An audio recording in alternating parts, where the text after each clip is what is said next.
Hello everyone, welcome to news navigator programme of Shankar IAS academy. ಇವತ್ತಿನ ವಿಡಿಯೋದಲ್ಲಿ ನಾವು July 9ನೇ ತಾರೀಕು ಯಾವ್ದೆಲ್ಲ ಕರೆಂಟ್ ಅಫೇರ್ಸ್ ನ್ಯೂಸ್ ಅಲ್ಲಿ ಇತ್ತು ಅಂತ ಹೇಳಿ ನೋಡ್ಕೊಳ್ಳೋಣ. ಸೊ ಇವತ್ತಿನ ವಿಡಿಯೋದಲ್ಲಿ ಯಾವ್ದೆಲ್ಲ ಕಾನ್ಸೆಪ್ಟ್ ಗಳನ್ನ ನೋಡ್ತೀವಿ ಅಂತ ಹೇಳಿದ್ರೆ, ಮೊದಲನೇ ಕಾನ್ಸೆಪ್ಟ್ ಅಲ್ಲಿ ಸ್ಪೀಸಸ್ ಇನ್ ನ್ಯೂಸ್ ನ ಅಡಿಯಲ್ಲಿ ಯಾಕ್ ಅನ್ನುವಂತಹ ಸ್ಪೀಸಸ್ ಬಗ್ಗೆ ತಿಳ್ಕೊಳ್ಳೋಣ. ಎರಡನೆಯ ಟಾಪಿಕ್ ಆಗಿ ಪ್ರೈಮ್ ಮಿನಿಸ್ಟರ್ ನರೇಂದ್ರ ಮೋದಿ ಅವರು ಇಂಡೋನೇಷಿಯಾನ ವಿಸಿಟ್ ಮಾಡಿದ್ರಲ್ವಾ, ಆ ಒಂದು ನಿಟ್ಟಿನಲ್ಲಿ ಪ್ರಂಬನಾನ್ ಟೆಂಪಲ್ ಬಗ್ಗೆ ತಿಳ್ಕೊಳ್ಳೋಣ. ನೆಕ್ಸ್ಟ್ ಥರ್ಡ್ ಕಾನ್ಸೆಪ್ಟ್ ಆಗಿ INS ಸೂರತ್ ವಾರ್ಶಿಪ್ ಬಗ್ಗೆ ತಿಳ್ಕೊಳ್ಳೋಣ. ನೆಕ್ಸ್ಟ್ ದ ಹಮ್ಮುಸ್ ಟ್ರಯಲ್, ಇದೊಂದು ಇಸ್ರೇಲಿಯನ್ಸ್ ಪಾತ್ ಅಥವಾ ದಾರಿ, ಅದನ್ನ ನೋಡ್ಕೊಳ್ಳೋಣ. ಅದಾದ ಮೇಲೆ ಕದಕ್ವಾಸ್ಲಾ ಡ್ಯಾಮ್ ಬಗ್ಗೆ ನೋಡೋಣ. ನೆಕ್ಸ್ಟ್ ಟ್ರೈಬೆಕ್ಸ್ ಪ್ಲಾಟ್ಫಾರ್ಮ್ ಇತ್ತೀಚೆಗಷ್ಟೇ ರಿಲೀಸ್ ಮಾಡಿರೋದು, ಅದ್ರ ಬಗ್ಗೆ ನೋಡಿ. ಲಾಸ್ಟ್ ಅಲ್ಲಿ ಪ್ಲೇಸಸ್ ಇನ್ ನ್ಯೂಸ್ ಕಾನ್ಸೆಪ್ಟ್ ನ ಅಡಿಯಲ್ಲಿ ಕೋಸ್ಟಾರಿಕಾ ಬಗ್ಗೆ ನೋಡ್ಕೊಳ್ಳೋಣ. So let's begin. ಮೊದಲನೆಯ ಕಾನ್ಸೆಪ್ಟ್ ಬಂದ್ಬಿಟ್ಟು ಯಾಕ್. ಸೊ ಯಾಕ್ ಅನ್ನೋದು ಒಂದು ಸ್ಪೀಸೀಸ್. ಹೈ ಆಲ್ಟಿಟ್ಯೂಡ್ ಯಾಕ್ಸ್ ಗಳನ್ನ ಯಾಕೆ ನಿಲ್ಲಿಸಲಿದೆ ಅಂತ ಹೇಳಿದ್ರೆ, ಹೈ ಆಲ್ಟಿಟ್ಯೂಡ್ ಅಲ್ಲಿ ಇರುವಂತಹ ಯಾಕ್ಸ್ ಗಳ ಹೆಲ್ತ್ ಅನ್ನ ಮಾನಿಟರ್ ಮಾಡೋದಕ್ಕೋಸ್ಕರ ಹಾಗೂ ಇಂಟರ್ನ್ಯಾಷನಲ್ ಬಾರ್ಡರ್ ಮೂವ್ಮೆಂಟ್ ಅನ್ನ ಮಾನಿಟರ್ ಮಾಡೋದಕ್ಕೋಸ್ಕರ ಇಂಟರ್ನೆಟ್ ಆಫ್ ಥಿಂಗ್ಸ್ ಅಂದ್ರೆ IoT ಗಳ ಅಡಿಯಲ್ಲಿ ಸ್ಮಾರ್ಟ್ ಸಿಸ್ಟಮ್ಸ್ ಗಳನ್ನ ಸೈಂಟಿಸ್ಟ್ ಗಳು ಡೆವಲಪ್ ಅನ್ನ ಮಾಡ್ತಾ ಇದ್ದಾರೆ. ಈ ಒಂದು ನಿಟ್ಟಿನಲ್ಲಿ ಯಾಕ್ ಸ್ಪೀಸೀಸ್ ನ್ಯೂಸ್ ಅಲ್ಲಿ ಇರುವುದನ್ನ ನಾವು ಕಾಣಬಹುದಾಗುತ್ತೆ. ಸೊ ಯಾಕ್ಸ್ ಅನ್ನ ನಾವು ಬಿಸಾನ್ ಅಂತ ಕೂಡ ಕರಿತೇವೆ, ಬೊಫೆಲೋಸ್ ಅಂತ ಕೂಡ ಕರಿತೇವೆ, ಹಾಗೆಯೇ ಕ್ಯಾಟಲ್ ಅಂತ ಕೂಡ ಕರೆಯಲಾಗುತ್ತೆ. ಇದು ಯೂಶಲಿ ನಮ್ಗೆ ಟಾಪ್ ರೀಜನ್ ಇದೆಲ್ಲ ಟಂಡ್ರಾದಲ್ಲಿ 2 ಟೈಪ್ಸ್ ಆಫ್ ಟಂಡ್ರಾ ಇದೆ. ಒಂದು ಆರ್ಕ್ಟಿಕ್ ಟಂಡ್ರಾ, ಇನ್ನೊಂದು ಆಲ್ಪೈನ್ ಟಂಡ್ರಾ. ಕರೆಕ್ಟ್ ಅಲ್ವಾ?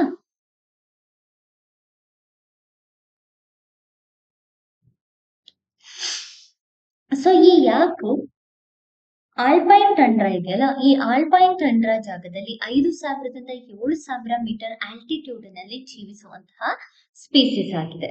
ಯೂಶಲಿ ಈ ರೀಜನ್ಸ್ ಅಲ್ಲಿ ಇರುವಂತಹ ಮಿಡೋಸ್ ಆಗಿರ್ಬೋದು, ಸ್ಟೆಪೀಸ್ ಆಗಿರಬಹುದು, ಅಥವಾ ಡೆಸರ್ಟ್ ಸ್ಟೆಪೀಸ್ ಗಳಾಗಿರಬಹುದು, ಈ ಜಾಗದಲ್ಲಿ ಯಾಕ್ಗಳನ್ನ ನಾವು ಕಾಣಬಹುದಾಗತ್ತೆ. ಎಲ್ಲೆಲ್ಲ ಈ ಯಾಕ್ಗಳನ್ನ ಕಾಣಸಿಗುತ್ತೆ ಅಂತ ಹೇಳಿದ್ರೆ, ಹಿಮಾಲಯನ್ ರೀಜನ್ಸ್ ಅಲ್ಲಿ ಸಿಗಬಹುದು, ಹಾಗೆಯೇ ಟಿಬೆಟನ್ ಪ್ಲಾಟೂ, ಮಂಗೋಲಿಯಾ ಮತ್ತೆ ಪಾರ್ಟ್ ಆಫ್ ಸೌತ್ ಸೆಂಟ್ರಲ್ ಏಷ್ಯಾದಲ್ಲಿ ಯಾಕ್ಗಳನ್ನ ಕಾಣಬಹುದಾಗುತ್ತೆ. ಇನ್ನ ಭಾರತವನ್ನ ನಾವು ಕನ್ಸಿಡರ್ ಮಾಡ್ಕೊಂಡ್ರೆ, ಭಾರತದಲ್ಲಿ ಅರುಣಾಚಲ್ ಪ್ರದೇಶ್, ಸಿಕ್ಕಿಂ, ಹಿಮಾಚಲ್ ಪ್ರದೇಶ್, ಉತ್ತರ ಪ್ರದೇಶ್, ಜಮ್ಮು ಅಂಡ್ ಕಾಶ್ಮೀರ್ ಹಾಗೂ ಲಡಾಖಿನ ರೀಜನ್ ಅಲ್ಲಿ, ಅಂದ್ರೆ ಎಲ್ಲಿ ನಮ್ಗೆ ಹಿಮಾಲಯನ್ ಮೌಂಟೇನ್ಸ್ ಗಳು ಸ್ಪ್ರೆಡ್ ಆಗಿದೆ ಆ ರೀಜನ್ಸ್ ಅಲ್ಲಿ ನಾವು ಯಾಕ್ ಸ್ಪೀಸೀಸ್ ಗಳನ್ನ ಕಾಣಬಹುದು. ಸೊ ಈ ಯಾಕ್ಗಳು ಮೈ ಮೇಲೆ ತುಂಬಾ ತಿಕ್ ಫರ್ ಅನ್ನ ಹೊಂದಿರುತ್ತೆ. ಯಾಕೆ ತಿಕ್ ಫರ್? ಬಿಕಾಸ್ ಅದು ಎಕ್ಸ್ಟ್ರೀಮ್ ಕ್ಲೈಮೆಟಿಕ್ ಕಂಡೀಷನ್ ಗೆ ಕೋಪ್ ಅಪ್ ಮಾಡ್ಬೇಕಲ್ವಾ. ಎಕ್ಸ್ಟ್ರೀಮ್ ಕ್ಲೈಮೆಟಿಕ್ ಕಂಡೀಷನ್ ಅನ್ನ ಅಡಾಪ್ಟ್ ಮಾಡ್ಕೊಳ್ಳೋದಕ್ಕೆ ತನ್ನ ಸ್ಕಿನ್ ಅನ್ನ ತಾನು ಮಾಡಿಫೈ ಮಾಡ್ಕೊಂಡಿದೆ. ಇದು adapting nature of the yak. So ತುಂಬಾ ತಿಕ್ ಇರುತ್ತೆ ಮತ್ತೆ ಶಾಗಿ ಕೋಟ್ ತರ ಇರುತ್ತೆ. ಇದರಿಂದ ಕೋಲ್ಡ್ ಕ್ಲೈಮೆಟಿಕ್ ಗೆ ಹೊಂದ್ಕೊಳ್ಳೋದಕ್ಕೆ ಹೆಲ್ಪ್ ಆಗುತ್ತೆ. ಇದೊಂದು ಹರ್ಬಿವೋರಸ್ ಸ್ಪೀಸೀಸ್, ಅಂದ್ರೆ ಸಸ್ಯಗಳನ್ನ ತಿಂದು ಬದುಕುತ್ತೆ. ಅಂಡ್ IUCN ಲಿಸ್ಟ್ ಅಲ್ಲಿ ವಲ್ನರಬಲ್ ಅಂಡರ್ ಅಲ್ಲಿ ಇಟ್ಟಿದೀವಿ. ಸೈಡ್ಸ್ ಅಲ್ಲಿ ಅಪೆಂಡಿಕ್ಸ್ 1, ಹಾಗೆ ವೈಲ್ಡ್ ಲೈಫ್ ಪ್ರೊಟೆಕ್ಷನ್ ಆಕ್ಟ್ 1971 ಅಲ್ಲಿ ಸ್ಕೆಡ್ಯೂಲ್ 1 ಅಲ್ಲಿ ಇಟ್ಬಿಟ್ಟು ಯಾಕ್ಗಳನ್ನ ಪ್ರೊಟೆಕ್ಷನ್ ಮಾಡಲಾಗ್ತಿದೆ. ಈ ಒಂದು ನಿಟ್ಟಿನಲ್ಲಿ ಒಂದು ಕ್ವಶನ್ ಅನ್ನ ನೋಡ್ಕೊಳ್ಳೋಣ. ಸೊ ಕ್ವಶನ್ ಬಂದ್ಬಿಟ್ಟು, consider the following statement regarding the wild yak. It is primarily found in the Western Ghats of India. Western Ghats ಅಲ್ಲ, ಹಿಮಾಲಯನ್ ರೀಜನ್ ಅಲ್ಲಿ ಇರುವಂತಹದ್ದು ಯಾಕ್. ಕರೆಕ್ಟಾ? So first statement wrong. ಎರಡನೇದು, it is listed as vulnerable on the IUCN red list. ಈಗಷ್ಟೇ ಇಂದಿನ slide ಅಲ್ಲಿ ನೋಡಿದ್ವಿ, ಹೌದಲ್ಲ? ವಲ್ನರಬಲ್ ಅಂಡರ್ ಅಲ್ಲಿ ಇಟ್ಟು ಪ್ರೊಟೆಕ್ಷನ್ ಮಾಡ್ತಾ ಇದೀವಿ. ಮೂರನೇದು, it has non functional sweat gland to withstand cold stress. ಇದು ಕೂಡ ಸರಿಯಾದ ಉತ್ತರ. ಒಂದು ನಾನ್ ಫಂಕ್ಷನಲ್ ಸ್ವೆಟ್ ಗ್ಲ್ಯಾಂಡ್ ಅನ್ನ ಇದು ಒಳಗೊಂಡಿದೆ, ಐಪಾಕ್ಸಿಯಾ ಅಂಡ್ ಕೋಲ್ಡ್ ಕಂಡೀಷನ್ ಗೆ ಹೊಂದ್ಕೊಳ್ಳೋದಕ್ಕೋಸ್ಕರ. ಸೊ ಆನ್ಸರ್ ಬಂದು 2 and 3 only is the right answer ಈ ಒಂದು ಪ್ರಶ್ನೆಗೆ. ನೆಕ್ಸ್ಟ್ ಎರಡನೆಯ ಟಾಪಿಕ್ ಆಗಿ ಪ್ರಂಬನಾನ್ ಅನ್ನುವಂತಹ ಟೆಂಪಲ್ ಬಗ್ಗೆ ನೋಡೋಣ. Prambanan temple prime minister Narendra Modi ಅವರು ಇಂಡೋನೇಷ್ಯಾಗೆ ವಿಸಿಟ್ ಮಾಡಿದ್ರಲ್ವಾ, ಅವ್ರಿಗೆ ಅಲ್ಲಿ ಕೊಟ್ಟಿದ್ದಂತಹ ಆನರ್ ಬಗ್ಗೆ ಇಂದಿನ ವಿಡಿಯೋದಲ್ಲಿ ನೋಡಿದ್ವಿ. ಇವತ್ತಿನ ವಿಡಿಯೋದಲ್ಲಿ ಅವರು ಪ್ರಂಬನಾನ್ ಟೆಂಪಲ್ ಅನ್ನ ವಿಸಿಟ್ ಮಾಡಿದ್ದಾರೆ. ಪ್ರಂಬನಾನ್ ಟೆಂಪಲ್ ಯುನೆಸ್ಕೋ ವರ್ಲ್ಡ್ ಹೆರಿಟೇಜ್ ಗೆ ಸೇರಿರುವಂತಹ ಟೆಂಪಲ್. ಅದನ್ನ ವಿಸಿಟ್ ಮಾಡಿರೋದ್ರಿಂದ ಎಕ್ಸಾಮ್ ಪರ್ಸ್ಪೆಕ್ಟಿವ್ ಆಗಿ ಇಂಟರ್ನ್ಯಾಷನಲ್ ರಿಲೇಶನ್ಶಿಪ್ ಮತ್ತೆ ಹಿಸ್ಟ್ರಿನ ಅಡಿಯಲ್ಲಿ ನಾವು ಈ ಕಾನ್ಸೆಪ್ಟ್ ಅನ್ನ ನೋಡಬಹುದಾಗುತ್ತೆ. ಈ ಒಂದು ಪ್ರಂಬನನ್ ಟೆಂಪಲ್ ಬಂದ್ಬಿಟ್ಟು ಇಂಡೋನೇಷ್ಯಾದ ಹಿಂದೂ ಟೆಂಪಲ್ಸ್ ಅಲ್ಲಿ ಲಾರ್ಜೆಸ್ಟ್ ಟೆಂಪಲ್. ಇದನ್ನ ಲೋಕಲ್ ಅಲ್ಲಿ ಅಂದ್ರೆ ಇಂಡೋನೇಷ್ಯಾದಲ್ಲಿ ರೋರೋ ಜಾಂಗ್ರಾಗ್ ಅಂತ ಹೇಳ್ಬಿಟ್ಟು ಕರೀತಾರೆ. ರೋರೋ ಜಾಂಗ್ರಾಗ್ ಅಂತ ಹೇಳ್ಬಿಟ್ಟು ಕರೆಯಲಾಗುತ್ತೆ.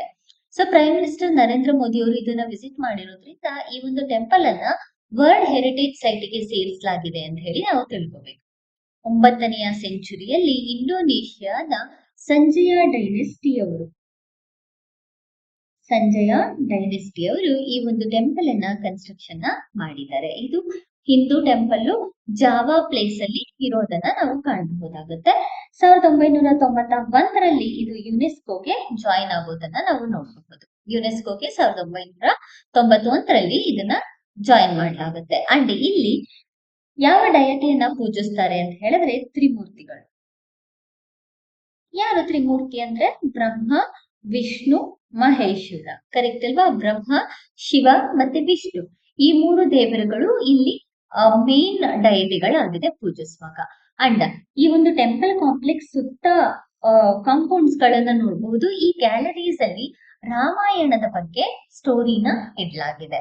ಅಂಡ್ ಮೇನ್ ಟೆಂಪಲ್ ಕಾಂಪ್ಲೆಕ್ಸ್ ಬಂದ್ಬಿಟ್ಟು ಒಟ್ಟು 240 ಟೆಂಪಲ್ಸ್ ಗಳನ್ನ ಹೊಂದಿರುವಂತಹ ಜಾಗ ಇದಾಗಿದೆ. ಸೊ ಇದು ಎಕ್ಸಾಮ್ ಪರ್ಸ್ಪೆಕ್ಟಿವ್ ಅಲ್ಲಿ ನಮ್ಗೆ ಹಿಸ್ಟಾರಿಕಲ್ ಬಗ್ಗೆ ಕೂಡ ಕೇಳ್ತಾರೆ. ಅಂಡ್ ಟೆಂಪಲ್ ತುಂಬಾನೇ ಬಿಗ್ಗೆಸ್ಟ್ ಮತ್ತೆ ಲಾರ್ಜೆಸ್ಟ್ ಟೆಂಪಲ್ ಆಗಿದೆ ಇಂಡೋನೇಷ್ಯಾದಲ್ಲಿ. ಸೊ ಇದಿಷ್ಟು ಈ ಒಂದು ಟೆಂಪಲಿನ ಬಗ್ಗೆ. ಇದ್ರ ಬಗ್ಗೆ ಒಂದು ಕ್ವಶನ್ ನೋಡ್ಕೊಳ್ಳೋಣ. With reference to Prambanan temple consider the following statement. First one, it is a prominent unique world heritage site located in Cambodia. Cambodia ಅಲ್ಲ, ಜಾವಾದಲ್ಲಿ ಇರೋದು. ಕರೆಕ್ಟಾ? So first statement wrong. Next, it was built by Sanjaya dynasty and is dedicated to Hindu Trimurti. ಇದು ಸರಿಯಾದ ಉತ್ತರ. Sanjay dynasty ಅವರು ಬ್ರಹ್ಮ, Vishnu, Maheshwara ದೇವರುಗಳಿಗೆ dedicate ಮಾಡೋದಕ್ಕೋಸ್ಕರ ಕಟ್ಟಿದಂತಹ ದೇವಸ್ಥಾನ. ಮೂರನೇದು, it's architectural style reflects influences from the south and India Pallava style.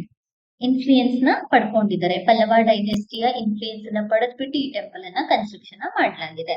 So answer ಬಂದ್ಬಿಟ್ಟು ಇದಕ್ಕೆ 2 pairs are correct. Because ಇದು ಮತ್ತೆ ಇದು ಕರೆಕ್ಟ್ ಅಲ್ವಾ? So only 2 pairs are correct. Next, INS Surat warship ಬಗ್ಗೆ ನೋಡ್ಕೊಳ್ಳೋಣ. ನೆಕ್ಸ್ಟ್ ಮೂರನೆಯ ಟಾಪಿಕ್ ಆಗಿ INS ಸೂರತ್ ವಾರ್ಷಿಪ್ ಅಲ್ಲಿ ನೋಡೋಣ. ಜಪಾನ್ನ ವಾರ್ಷಿಪ್ JS ಟಕನ್ ಮನಿ ಮತ್ತೆ ಇದು ಸೆಲ್ಫ್ ಡಿಫೆನ್ಸ್ ಫೋರ್ಸ್. ಮತ್ತೆ ಭಾರತದ navy warship INS Surat joint naval ಆಕ್ಟಿವಿಟಿಯನ್ನ ಮಾಡಿದ್ದಾರೆ. ಅದಕ್ಕೋಸ್ಕರ INS ಸೂರತ್ ವಾರ್ಷಿಪ್ ಬಗ್ಗೆ ನಾವು ತಿಳ್ಕೊಬೇಕಾಗುತ್ತೆ. ಸೂರತ್ ವಾರ್ಷಿಪ್ ಇದೊಂದು ಭಾರತದ ನೇವಿಯ ಸ್ಟೆಲ್ತ್ ಗೈಡೆಡ್ ಮಿಸೈಲ್. ಸೊ ಭಾರತದ ಸ್ಟೆಲ್ತ್ ಗೈಡೆಡ್ ಮಿಸೈಲ್. ಸೊ ಇದು ಪ್ರಾಜೆಕ್ಟ್ 15B ಇದೆಯಲ್ಲ, ಆ ಒಂದು ಗೈಡೆಡ್ ಮಿಸೈಲ್ ನ ಅಡಿಯಲ್ಲಿ ಡೆಸ್ಟ್ರಾಯರ್ ಪ್ರಾಜೆಕ್ಟ್ ಅಲ್ಲಿ INS ಸೂರತ್ ಅನ್ನ 4th ಅಲ್ಲಿ ಈಗ ಫೈನಲೈಸ್ ಮಾಡಲಾಗಿದೆ ವಿಶಾಖಪಟ್ಟಣಂ ಕ್ಲಾಸ್ ಅಡಿಯಲ್ಲಿ. ಸೊ ಅಂದ್ರೆ ಪ್ರಾಜೆಕ್ಟ್ 15B ಇದೆಯಲ್ಲ, ಆ ಒಂದು ಗೈಡೆಡ್ ಮಿಸೈಲ್ ನ ಅಡಿಯಲ್ಲಿ ಇದನ್ನ ಡೆಸ್ಟ್ರಾಯರ್ ಆಗಿ ತರಲಾಗುತ್ತೆ. ಈ ಡೆಸ್ಟ್ರಾಯರ್ ಪ್ರಾಜೆಕ್ಟ್ 15B ಯ INS ಸೂರತ್ ಬಂದ್ಬಿಟ್ಟು 4th ಡೆಸ್ಟ್ರಾಯರ್ ಅಲ್ಲಿ 4th ಒನ್ ಮತ್ತೆ ಫೈನಲ್ ಆಗಿ ಈಗ ಕಂಪ್ಲೀಟ್ ನ ಮಾಡಿದ್ದಾರೆ ಆ ಪ್ರಾಜೆಕ್ಟ್ ಅನ್ನ ಅಂತ ಅರ್ಥ. ಸೊ ಇದನ್ನ ಡಿಸೈನ್ ಮಾಡಿದ್ದು ನೇವಿಯ ವಾರ್ಷಿಪ್ ಡಿಸೈನ್ ಬ್ಯೂರೋ, ಹಾಗೆ ಬಿಲ್ಡ್ ಮಾಡಿದ್ದು ಮುಂಬೈನ ಮಜಗಾವನ್ ಡೆಕ್ ಶಿಪ್ ಬಿಲ್ಡರ್ಸ್ ಅವರು ಬಿಲ್ಡ್ ಮಾಡಿರೋದು. 2025ರಲ್ಲಿ ಇಂಡಿಯನ್ ನೇವಿ ಇದನ್ನ ಅಳವಡಿಸಿಕೊಳ್ಳುತ್ತೆ. ಅಂಡ್ ಇದರಲ್ಲಿ ಸೆನ್ಸರ್ಸ್ ಗೋಸ್ಕರ, ಬಿಕಾಸ್ ಇದಕ್ಕೆ ಸೆನ್ಸರ್ ನ ಅವಶ್ಯಕತೆ ಇರುತ್ತಲ್ಲ, ಈ ಸೆನ್ಸರ್ಸ್ ಗೋಸ್ಕರ ರೆಡ್ಯೂಸ್ಡ್ ರಡಾರ್ ಕ್ರಾಸ್ ಸೆಕ್ಷನ್ ಮತ್ತೆ ಎಕ್ಸ್ ಬ್ಯಾಂಡ್ ಸ್ಟೆಲ್ತ್ ಆಲ್ ನ ಇಂಟಿಗ್ರೇಟ್ ನ ಮಾಡಲಾಗಿದೆ. ಅಂಡ್ 4 ಗ್ಯಾಸ್ ಟರ್ಬೈನ್ಸ್ ಗಳಿದೆ ಇದರಲ್ಲಿ. ಬಿಕಾಸ್ ಇದು ಕಂಬೈನ್ಡ್ ಗ್ಯಾಸ್ ಅಂಡ್ ಗ್ಯಾಸ್ ಅನ್ನ ಕನೆಕ್ಟ್ ಮಾಡಿರೋದ್ರಿಂದ ಇದು ಪವರ್ಡ್ ಮಾಡಿರೋದ್ರಿಂದ ಪ್ರಾಪರ್ ಆಗಿ ಮೂವ್ ಆಗೋದಕ್ಕೋಸ್ಕರ 4 ಗ್ಯಾಸ್ ಟರ್ಬೈನ್ಸ್ ಗಳನ್ನ ಕವರ್ ಮಾಡಿದೆ. ಜೊತೆಗೆ ಇದರ ಸ್ಪೀಡ್ ಬಂದ್ಬಿಟ್ಟು 30 ನಾಟ್ಸ್ ಅಂತ ಹೇಳಿದ್ರೆ 56 km/h ಅಲ್ಲಿ ಹೋಗುವಂತಹ ಕೆಪಾಸಿಟಿ ಇದು ಹೊಂದಿದೆ. ಅಂಡ್ ಒಂದೇ ಸಲ 300 ಪರ್ಸನ್ಸ್ ಗಳನ್ನ ಜೊತೆಯಲ್ಲಿ ತಗೊಂಡು ಹೋಗುವಂತಹ ಕೆಪಾಸಿಟಿಯನ್ನ ಹೊಂದಿದೆ.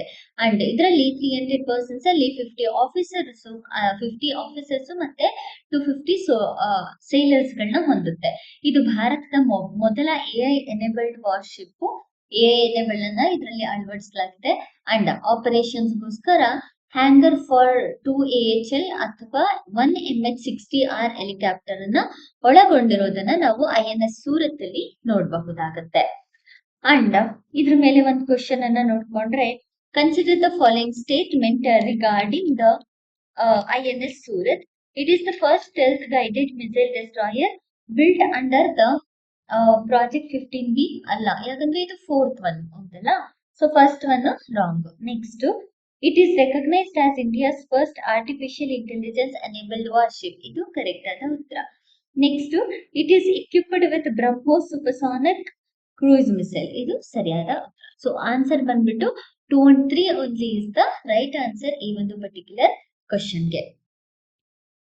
Next, the hummus trail, the most important one. ಏನು ಅಂಬುಸ್ ಟ್ರಯಲ್ ಅಂತ ಹೇಳಿದ್ರೆ, ಇದೊಂದು travel route in India highly frequented by Israeli youth, particularly veterans discharged from mandatory military service. ಇದೊಂದು ಟ್ರಾವೆಲ್ ರೂಟು ಇಸ್ರೇಲಿಗಳು ಪೋಸ್ಟ್ ಮಿಲಿಟರಿ ಸರ್ವಿಸ್ಗೆ ಭಾರತದಲ್ಲಿ ಫ್ರೀಕ್ವೆಂಟ್ ಆಗಿ use ಮಾಡುವಂತಹ ರೂಟ್ಗೆ ಅಂಬುಸ್ trail ಅಂತ ಹೇಳಿ ಕರೆಯಲಾಗುತ್ತೆ.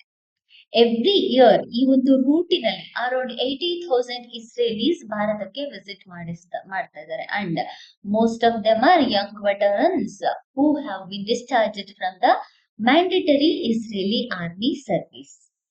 ಈ ಟ್ರಿಪ್ ಅನ್ನ ಎಲ್ಲೆಲ್ಲಿಂದ ಈ ಟ್ರಿಪ್ ಸ್ಟಾರ್ಟ್ ಆಗತ್ತೆ ಅಂತ ಹೇಳಿದ್ರೆ, ಈ ಟ್ರಿಪ್ ಬಂದ್ಬಿಟ್ಟು ತಿಲು ಪ್ಲೇಸ್ ಇಂದ, ತಿಲು ಗೊಡಾಲ್ ಅಂತ ಕರೆಯಲಾಗುತ್ತೆ. ಇದನ್ನ ತಿಲು ಗೊಡಾಲ್ ಅಂತ ಕೂಡ ಕರೆಯಲಾಗುತ್ತೆ. ಯೂಶಲಿ 6 months to 1 year ತನಕ ಇಲ್ಲಿ ಟ್ರಾವೆಲಿಂಗ್ ನಡೀತಾನೆ ಇರುತ್ತೆ. ಅಂಬುಸ್ ಟ್ರಯಲ್ ಬಂದ್ಬಿಟ್ಟು ಯೂನಿಯನ್ ಟೆರಿಟರಿ ಆಗಿರುವಂತಹ ಲೇ ಮತ್ತೆ ಲಡಾಖ್ ಇಂದ ಸ್ಟಾರ್ಟ್ ಆಗಿ ನೆಕ್ಸ್ಟ್ ಕಸೋಲ್ ಅಂತ ಇದೆ. ಅಂದ್ರೆ ಇದನ್ನ ಮಿನಿ ಇಸ್ರೇಲಿ ಅಂತ ಕರೀತಾರೆ. ಕಸೋಲನ್ನ ಮಿನಿ ಇಸ್ರೇಲಿ ಅಂತ ಕರೆಯಲಾಗುತ್ತೆ. ಈ ಕಸೋಲಿಗೆ ಬಂತು. ಕಸೋಲಿಂದ ನೆಕ್ಸ್ಟ್ ಭಾಗಚು ಅಂತ ಇದೆ, ನೆಕ್ಸ್ಟ್ ಧರ್ಮಕೋಟ್, ನೆಕ್ಸ್ಟ್ ತೋಶ್, ಕುಲ್ಲು ಮತ್ತೆ ಪಾರ್ವತಿ ವ್ಯಾಲಿ ಹಿಮಾಚಲ್ ಪ್ರದೇಶ್ ಇಲ್ಲೆಲ್ಲ ಕವರ್ ಮಾಡುತ್ತೆ ಈ ಒಂದು ಅಂಬುಸ್ ಟ್ರಯಲ್. ಇದ್ರ ಜೊತೆ ಕೆಲವೊಂದು ರಿಮೋಟ್ ಏರಿಯಾಸ್ ಕೂಡ ಇದೆ. ಕಾಲ್ಗಾ, ಫಾಲ್ಗಾ ಮತ್ತೆ ತಾಲ್ಗಾ ಕೂಡ ಇದ್ರ ಜೊತೆಯಲ್ಲಿ ಸೇರ್ಕೊಳ್ಳುತ್ತೆ. And best known for Israeli settlements ಈ ರೀಜನ್ಸ್ ಗಳು. ಅಂಡ್ ಈ ರೂಟು ಹಿಂದೂ ಪಿಲಿಗ್ರಿಮೇಜ್ ಪ್ಲೇಸಸ್ ಆಗಿರುವಂತಹ ಮಥುರಾ ಆಗಿರ್ಬಹುದು, ಬೃಂದಾವನ ಆಗಿರ್ಬಹುದು, ಇದನ್ನ ಕನೆಕ್ಟ್ ಮಾಡುತ್ತೆ. ಅದ್ರ ಜೊತೆಗೆ ರಾಜಸ್ಥಾನ ಮತ್ತೆ ಪುಷ್ಕರ್, ರಾಜಸ್ಥಾನಲ್ಲಿ ಪುಷ್ಕರ್ ಇದೆ ಅಲ್ವಾ, ಅದನ್ನು ಕೂಡ ಈ ಒಂದು ರೂಟು ಕನೆಕ್ಟ್ ಅನ್ನ ಮಾಡುತ್ತೆ. ಜೊತೆಗೆ ಸೌತ್ ಇಂಡಿಯಾಗೆ ಬಂದ್ರೆ ಸೌತ್ ಗೋವಾ ಮತ್ತೆ ಗೋಕರ್ಣ ಕೂಡ ಈ ಒಂದು ಅಂಬುಸ್ ಟ್ರಯಲ್ ಗೆ ಸೇರುತ್ತೆ. ಈ ಟ್ರಯಲ್ ಸೊ ಆಲ್ಮೋಸ್ಟ್ ಎಲ್ಲಾ ಕಡೆ ಇಸ್ರೇಲೀಸ್ ಗಳು ಜಾಸ್ತಿ ಇದಾರಲ್ಲ, ಆ ಪ್ಲೇಸಸ್ ಗಳನ್ನ ನಾವು ಅಂಬುಸ್ ಟ್ರಯಲ್ಸ್ ಅಂತ ಹೇಳಿ ಕರಿತೇವೆ. ಕೊಡೈಕನಾಲ್ ಬಳಿ ವಟಕನಾಲ್ ಅಂತ ಇದೆ, ಅಲ್ಲೂ ಕೂಡ ಇಸ್ರೇಲೀಸ್ ಗಳು ಜಾಸ್ತಿ ಇರೋದ್ರಿಂದ ಅದನ್ನು ಅಂಬುಸ್ ಟ್ರಯಲ್ ಗೆ ಸೇರಿಸಲಾಗುತ್ತೆ. ಅಂದ್ರೆ 2026 ರಿಪೋರ್ಟ್ ನ ಪ್ರಕಾರ ರೇವ್ ಪಾರ್ಟೀಸ್ ಮತ್ತೆ ಡ್ರಗ್ ಅಬ್ಯೂಸ್ ಅಂಬುಸ್ ಟ್ರಯಲ್ ಅಲ್ಲಿ ಕಾಮನ್ ಅಂತ ಹೇಳಿ ರಿಪೋರ್ಟ್ ಅನ್ನ ಕೊಡಲಾಗಿದೆ. ಸೊ ಇದೆಷ್ಟು ಅಂಬುಸ್ ಟ್ರಯಲ್ ನ ಬಗ್ಗೆ. ಇದ್ರ ಮೇಲೆ ಒಂದು ಕ್ವಶನ್ ನೋಡೋಣ. The term Ambush trial recently in news is most closely associated with which of the following? First one, a proposed international trade corridor for agricultural goods from Middle East India. Allah. Next, a popular travel circuit in India primarily frequented by young Israeli military veterans. ಇದು correct ಆದಂತಹ ಉತ್ತರ. Next third one, Khadakwasla dam. Khadakwasla dam ಇದು ಪುಣೆ ಮಹಾರಾಷ್ಟ್ರದಲ್ಲಿ ಇರೋದು. ಮುಥಾ river ಅಂತ ಇದೆ, ಆ ಮುಥಾ river ಗೆ ಈ ಒಂದು ಡ್ಯಾಮ್ ಅನ್ನ ಕಟ್ಟಲಾಗಿದೆ. It is also called as Chaskaman dam ಅಥವಾ ಪಿಕಾಕ್ ಡ್ಯಾಮ್ ಅಂತ ಕೂಡ ಕರೀತಾರೆ. ಯಾಕೆ ಇದು ಪಿಕಾಕ್ ಡ್ಯಾಮ್ ಅಂತ ಹೇಳಿದ್ರೆ, ಅದರ ಶೇಪು ಮತ್ತೆ ಪಿಕಾಕ್ ಗಳು ಈ ಏರಿಯಾದಲ್ಲಿ ಜಾಸ್ತಿ ಇರೋದ್ರಿಂದ ಪಿಕಾಕ್ ಡ್ಯಾಮ್ ಅಂತ ಹೇಳಿ ಕರೀತಾರೆ. 1869ರಲ್ಲಿ ಈ ಡ್ಯಾಮ್ ಅನ್ನ ಕನ್ಸ್ಟ್ರಕ್ಷನ್ ಮಾಡಲಾಗುತ್ತೆ. ಸೊ ಈ ಡ್ಯಾಮ್ ಅನ್ನ ಕನ್ಸ್ಟ್ರಕ್ಷನ್ ಮಾಡಿದ್ಯಾರು ಅಂತ ಹೇಳಿದ್ರೆ ಬ್ರಿಟಿಷರ ಸಮಯದಲ್ಲಿ ಕ್ಯಾಪ್ಟನ್ ಫಿಫೆ ಆರ್ಐ ಬ್ರಿಟಿಷ್ ಆರ್ಮಿ ಇರ್ತಾರೆ, ಅವರು ಇದನ್ನ ಕಟ್ಟಿದ್ರಿಂದ ಅವರ ನೆನಪಿಗೋಸ್ಕರ ಲೇಕ್ ಫಿಫೆ ಅಂತ ಹೇಳ್ಬಿಟ್ಟು ಕರೆಯಲಾಗುತ್ತೆ. 1869ರಲ್ಲಿ ಇದನ್ನ ಬ್ರಿಟಿಷ್ ಸಮಯದಲ್ಲಿ ಇದ್ದಂತಹ ಕ್ಯಾಪ್ಟನ್ ಫಿಫೆ ರೇ ಅನ್ನುವಂಥವ್ರು ಇದನ್ನ ಕನ್ಸ್ಟ್ರಕ್ಷನ್ ಮಾಡ್ತಾರೆ ಬ್ರಾಡ್ ರೀಜನ್ಸ್ ಗಳಿಗೆ ನೀರನ್ನ ಕೊಡ್ಲಿಕ್ಕೋಸ್ಕರ. ಅದಕ್ಕೆ ಈ ಒಂದು ಡ್ಯಾಮ್ ಅನ್ನ ಅವರ ಹೆಸರಿಗೆ ಅಂದ್ರೆ ಅವರ ನೆನಪಿಗೋಸ್ಕರ ಲೇಕ್ ಫಿಫೆ ಅಂತ ಕೂಡ ಕರೆಯಲಾಗುತ್ತೆ. ಸೊ ಇದಿಷ್ಟು ಈ ಒಂದು ಡ್ಯಾಮ್ ನ ಬಗ್ಗೆ. ಇದ್ರ ಮೇಲೆ ಒಂದು ಕ್ವಶನ್ ನೋಡೋಣ. The Khadakwasla dam a significant water reservoir originally built in 19th century to mitigate severe drought and constructed across which of the following rivers ಅಂತ ಇದೆ. ಮುಥಾ ರಿವರ್ ನ ಅಕ್ರಾಸ್ ಅಥವಾ ಮುಥಾ ರಿವರ್ಗೆ ಈ ಒಂದು ಡ್ಯಾಮ್ ಅನ್ನ ಮಹಾರಾಷ್ಟ್ರದಲ್ಲಿ ಕಟ್ಟಿಸಲಾಗಿದೆ. Next Tribex platform. Tribex platform ಈಗ ಟ್ರೈಬೆಕ್ಸ್ ಪ್ಲಾಟ್ಫಾರ್ಮ್ ನ ಬಗ್ಗೆ ನಾವು ನೋಡೋದಕ್ಕಿಂತ ಮುಂಚಿತವಾಗಿ ಇನ್ನೊಂದು ಕಾನ್ಸೆಪ್ಟ್ ಗಳನ್ನ ನೋಡೋಣ. ಯಾವುದು ಅಂತ ಹೇಳಿದ್ರೆ ಬೆಹಾಲಿ ವೈಲ್ಡ್ ಲೈಫ್ ಸ್ಯಾಂಕ್ಚುರಿ. ಸೊ ಈಗ ಬೆಹಾಲಿ ವೈಲ್ಡ್ ಲೈಫ್ ಸ್ಯಾಂಕ್ಚುರಿ ನ್ಯೂಸ್ ಅಲ್ಲಿ ಇದೆ. ಬೆಹಾಲಿ ವೈಲ್ಡ್ ಲೈಫ್ ಸ್ಯಾಂಕ್ಚುರಿ ಬಂದ್ಬಿಟ್ಟು ಹಿಮಾಲಯನ್ ರೀಜನ್ ಅಲ್ಲಿ, ಈಸ್ಟರ್ನ್ ಹಿಮಾಲಯನ್ ರೀಜನ್ ಅಲ್ಲಿ ಫುಟ್ ಹಿಲ್ಸ್ ಆಫ್ ದ ಹಿಮಾಲಯದಲ್ಲಿ ನಾವು ಕಾಣಬಹುದಾಗುತ್ತೆ. ನಾರ್ತ್ ಬ್ರಹ್ಮಪುತ್ರ ರಿವರ್ ನ ತೀರದಲ್ಲಿ ಇದು ಇದೆ.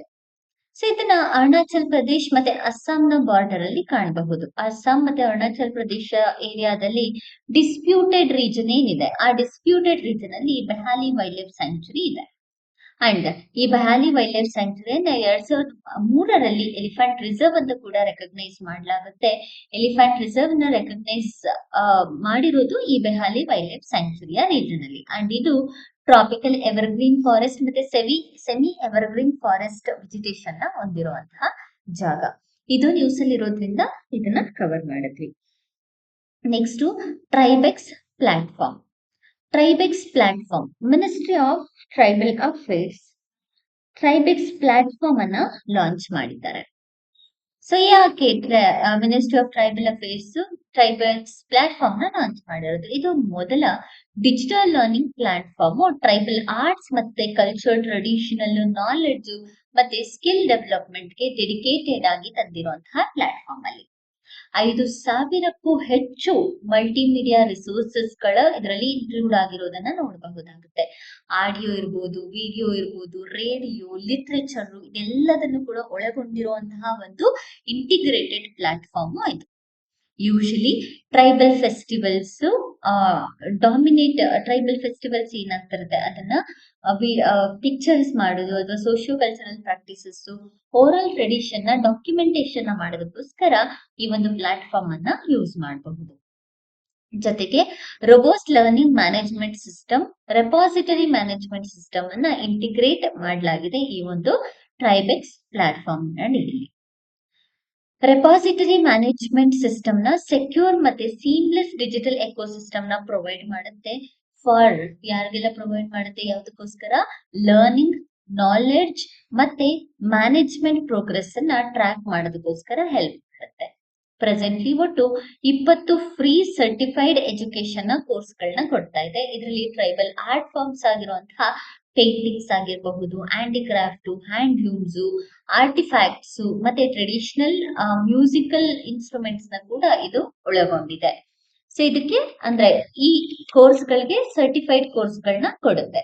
ಇದರಿಂದ ಟ್ರೈಬಲ್ ಲ್ಯಾಂಗ್ವೇಜ್ ಅನ್ನ ಪ್ರಮೋಟ್ ಮಾಡೋದಕ್ಕೆ ಹೆಲ್ಪ್ ಆಗುತ್ತೆ. ಓರಲ್ ಟ್ರೆಡಿಷನ್ಸ್ ನ ಜನರೇಷನ್ ಟು ಜನರೇಷನ್ ನಾವು ಪ್ರೊಟೆಕ್ಟ್ ಮಾಡೋದಕ್ಕೆ ಹೆಲ್ಪ್ ಆಗುತ್ತೆ. Even UGC recognised post graduate diploma programmes ಗಳನ್ನ ಇದು ಇನ್ಕ್ಲೂಡ್ ಮಾಡಿದೆ. ನೆಕ್ಸ್ಟ್ ಇದ್ರ ಬಗ್ಗೆ ಒಂದು ಕ್ವಶನ್ ನೋಡೋಣ. With reference to newly launched Tribex platform we consider the following. It was launched by Ministry of Electronics and Information Technology alla Ministry of Tribal Affairs. ಎರಡನೇದು, it serves as a comprehensive digital learning ecosystem for tribal arts and traditional knowledge. ಇದು ಸರಿ. Next third one, it offers UGC recognized diploma programs in tribal language, art and crafts. 2 and 3 is the right answer ಈ ಒಂದು particular question ಗೆ. Next Costa Rica news ಅಲ್ಲಿದೆ. Costa Rica ಯಾಕೆ news ಅಲ್ಲಿದೆ ಅಂತ ಹೇಳಿದ್ರೆ, ಮೊದಲ ಬಾರಿಗೆ ಕೋಸ್ಟಾರಿಕಾ ಫಸ್ಟ್ ಜಾಯಿಂಟ್ ಎಕನಾಮಿಕ್ ಮತ್ತೆ ಟ್ರೇಡ್ ಕಮಿಟಿ ಮೀಟಿಂಗ್ ಅನ್ನ ಭಾರತದ ಜೊತೆ ನಡೆಸಿದೆ. ಅದಕ್ಕೋಸ್ಕರ ಕೋಸ್ಟಾರಿಕಾ ಕೋಸ್ಟಾರಿಕಾ ಬಂದ್ಬಿಟ್ಟು ಸೆಂಟ್ರಲ್ ಅಮೆರಿಕನ್ ಕಂಟ್ರಿ. ಸೊ ಇದನ್ನ ನಿಕಾಗ್ರಾವೋ ನಾರ್ತ್ ಅಲ್ಲಿ ಬಾರ್ಡರ್ ಆಗಿದೆ, ಮತ್ತೆ ಪನಾಮಾ ಸೌತ್ ಅಲ್ಲಿ ಬಾರ್ಡರ್ ಆಗಿದೆ. ಅಂಡ್ ಇದಕ್ಕೆ ಮ್ಯಾರಿಟೈಮ್ ಬಾರ್ಡರ್ಸ್ ಕೂಡ ಇದೆ. ಪೆಸಿಫಿಕ್ ಓಷನ್ ಮತ್ತೆ ಕೆರಿಬಿಯನ್ ಸೀಗೆ ಬಾರ್ಡರ್ ಅನ್ನ ಇದು ಹೊಂದಿದೆ. ಅಂಡ್ ಇದರಲ್ಲಿ ಹೈಯೆಸ್ಟ್ ಪಾಯಿಂಟ್ ಬಂದ್ಬಿಟ್ಟು ಮೌಂಟ್ ಚಿರಿಪೋ ಮತ್ತೆ ತಲಮಾಂಕ ರೇಂಜ್ ಬಂದ್ಬಿಟ್ಟು ಹೈಯೆಸ್ಟ್ ಪೀಕ್ ಗಳು. ವಾಟರ್ ಬಾಡೀಸ್ ಬಂದು ಲೇಕ್ ಅರೆನಲ್ ರಿವರ್.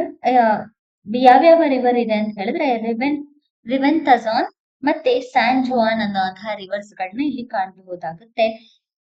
ಸೊ ಇದಿಷ್ಟು ಕೋಸ್ಟಾರಿಕಾ ಬಗ್ಗೆ. Consider the following pairs of geographical features and their associated regions in Costa Rica. San Juan River forms the natural border with Panama. So ಇದು wrong. ಎರಡನೇದು mount Chirripo located in the Cordillera de Talamanca. ಇದು ಕರೆಕ್ಟ್ ಆದ pair. Next third one, Reventazon river enters in to the Caribbean sea. ಇದು ಕೂಡ ಸರಿಯಾದ ಉತ್ತರ. Answer ಬಂದ್ಬಿಟ್ಟು only 2 pairs is the right answer for this particular question. So ಇದಿಷ್ಟು July 9ನೇ ತಾರೀಕು ಕರೆಂಟ್ ಅಫೇರ್ಸ್ ಅಲ್ಲಿ ಇದ್ದಂತಹ ಟಾಪಿಕ್ಸ್ ಗಳು. ಇದೇ ರೀತಿಯಾದಂತಹ ಹೆಚ್ಚಿನ ವಿಡಿಯೋಸ್ಗಾಗಿ ನಮ್ಮ ಚಾನೆಲ್ ನ ಶೇರ್ ಮಾಡಿ ಮತ್ತೆ ಸಬ್ಸ್ಕ್ರೈಬ್ ಮಾಡಿ. Thank you for watching.